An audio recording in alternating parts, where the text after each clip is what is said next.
देश का बंटवारा हुआ तब सरकार किसकी थी? जब पाक अधिकृत कश्मीर बना तब सरकार किसकी थी? जब मुंबई पर हमला हुआ तब सरकार किसकी थी? जब चाइना ने जमीन हड़पी तब सरकार किसकी थी?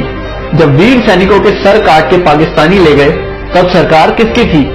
बोफोर्स का घोटाला हुआ तब सरकार किसकी थी?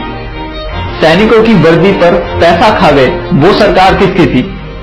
सरदारों का कत्लेआम किया वो सरकार किसकी थी?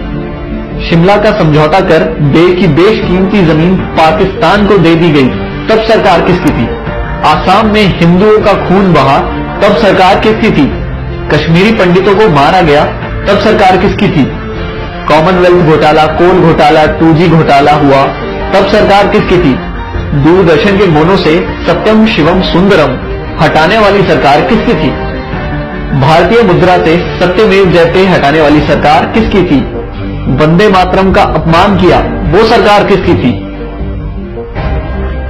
क्या आप जानते हैं इंदिरा गांधी के रास्ते में आने वाले लाल बहादुर शास्त्री की ताशकंद में रहस्यमय हालत में मौत हो गई।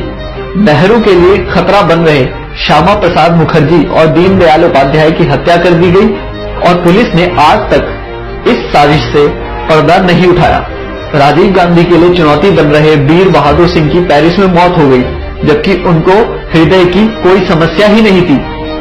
सोनिया गांधी के खिलाफ कांग्रेस अध्यक्ष का चुनाव लड़ने की दो लोगों ने हिम्मत की, राजेश पायलट और जितेंद्र प्रसाद। राजेश पायलट की कार को एक रहस्यमय तरीके से ट्रक मारकर गायब हो गया और जितेंद्र प्रसाद बरेली के एक सर्किट हाउस में मर गए।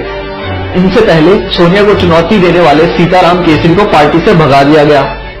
राहुल गांधी के लिए खतरा साबित हो रहे माधवराव सिंधिया एक प्लेन एक्सीडेंट में मारे गए, जबकि उनका प्लेन ब्रांड न्यू था, उसमें कोई समस्या नहीं थी और किसी भी मौसम में उड़ने का सिस्टम लगा था। कांग्रेस और विदेशी कंपनियों के लिए खतरा बन चुके राजीव दीक्षित की मौत हो गई। राजीव भाई की मृत्यु की खबर किसी भी मीडिया चैनल ने नहीं चलाई। मित्रों, जो भी इस परिवार के अत्याचारों के खिलाफ आवाज उठाता है उसकी रहस्यमय हालत में मौत हो जाती है। शशि थरूर की पत्नी इस बात का एक उदाहरण है।